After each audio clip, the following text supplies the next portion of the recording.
Hello everyone, this is सूरज और ये हम लोग का lesson 101 of this MCQ series. अभी तक हम लोग 100 लेसन्स ऑलरेडी कवर कर चुके हैं, जिसमें 530 क्वेश्चंस हो चुके हैं और इसमें हम लोग मोर 10 क्वेश्चंस करेंगे इस वीडियो से। So let's start from question number 531। Which of the following models of policy formulation discussed by Y Dror is the most criticized model? Option A, incremental change model. B, pure rationality model. C, sequential decision model.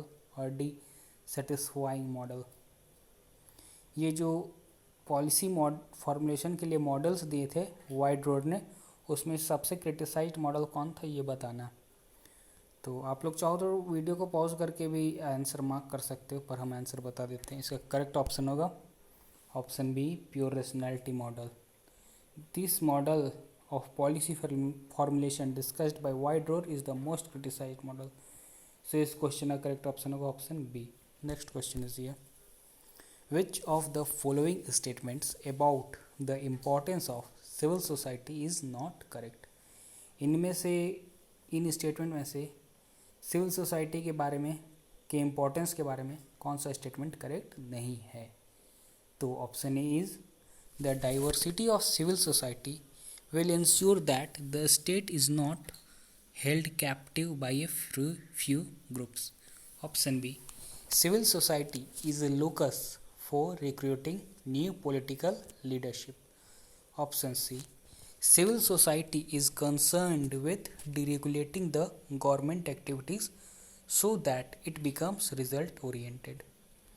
Option D, civil society resists authoritarianism. तो इसका correct option होगा option C, civil society is concerned with deregulating the government activities so that it becomes result oriented. तो इस question का correct option होगा option C. Next question is ये, which of the following statements regarding the National Commission for Minorities is not correct? इनमें से national Commission for minorities के बारे में दिया हुआ स्टेटमेंट कौन सा गलत है?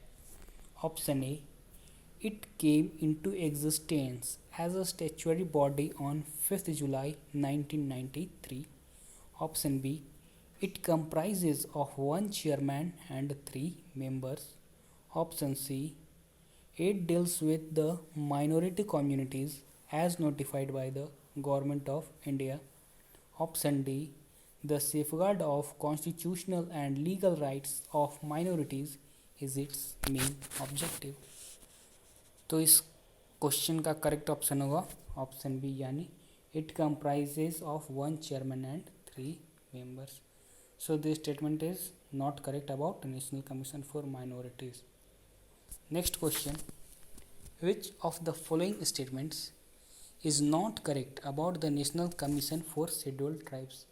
अब National Commission for Scheduled Tribes के बारे में कौन सा स्टेटमेंट गलत है ये बताना है। Option A, it was established in 2004।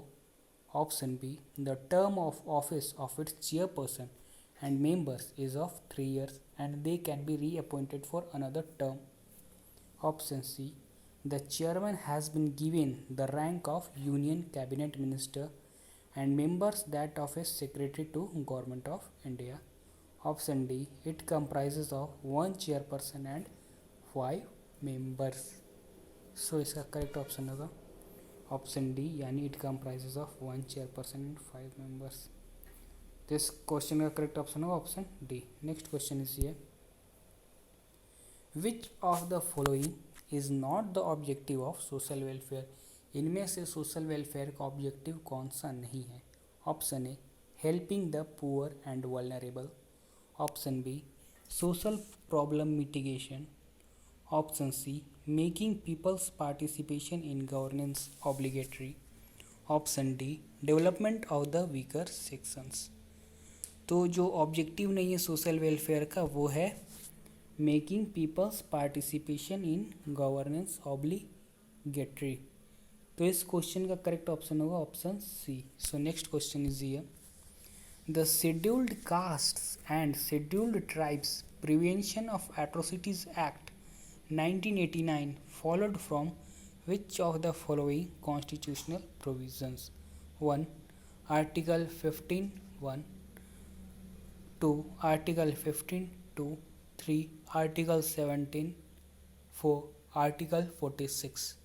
तो करेक्ट कोड को चुनना है। Option A 1, 2 and 3, option B 2 and 3, option C 1 and 3 और ऑप्शन डी 1, 2, 3 एंड 4 यानी ऑल ऑफ दीज। तो इसका जो करेक्ट ऑप्शन है वो है ऑल ऑफ दीज यानी 1, 2, 3, 4। The scheduled castes and scheduled tribes prevention of atrocities act 1989 followed from Article 15(1), Article 15(2), Article 17 and also from Article 46। तो इस क्वेश्चन का करेक्ट ऑप्शन होगा option D.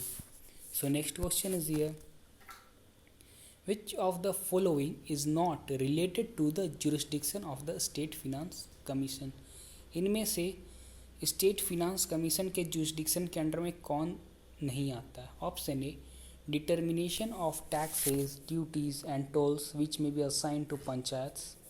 Option B grant in aid to panchayats from consolidated fund of India. Option C measures to improve financial positions of panchayats. Or option D distribution between the state and the panchayats the net proceeds of taxes, duties, tolls and fees leviable by the state। तो इसका correct option होगा option B grant in aid to panchayat from consolidated fund of India. So next question is here, capital division of consolidated fund of India comprises of 1. Receipt heads, 2.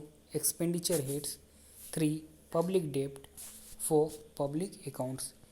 तो ये जो consolidated fund of India का capital division वो comprise करता है कौन कौन सा? Option A 1, 2 and 3, option B 1, 2, 3 and 4, option C 1, 2 and 4 और ऑप्शन डी 1 एंड 4। तो इसका करेक्ट ऑप्शन होगा option A 1, 2 and 3। So capital division of consolidated fund of India comprises of receipt heads, expenditure heads and also public डेब्ट। Next question is here, the system of zero-based budgeting was first introduced in which of the following department? ये जो zero based budgeting का system था ये Government of India किस department में पहली बार इंट्रोड्यूस किया गया था?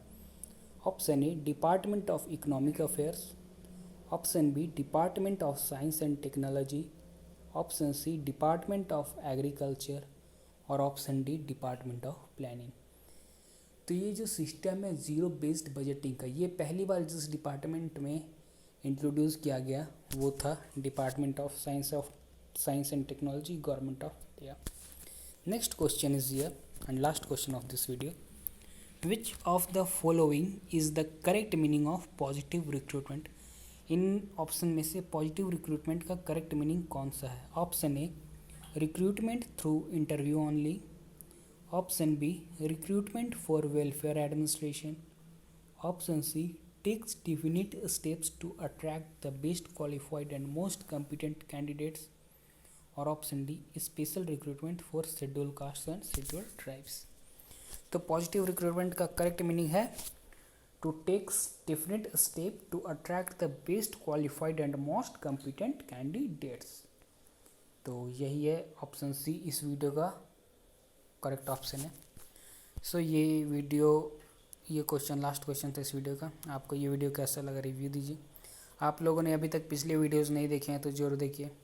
हम लोग जल्द ही 1000 क्वेश्चन को कवर कर लेंगे इस पूरे सीरीज़ के। सो must watch previous videos and also upcoming videos. Thanks.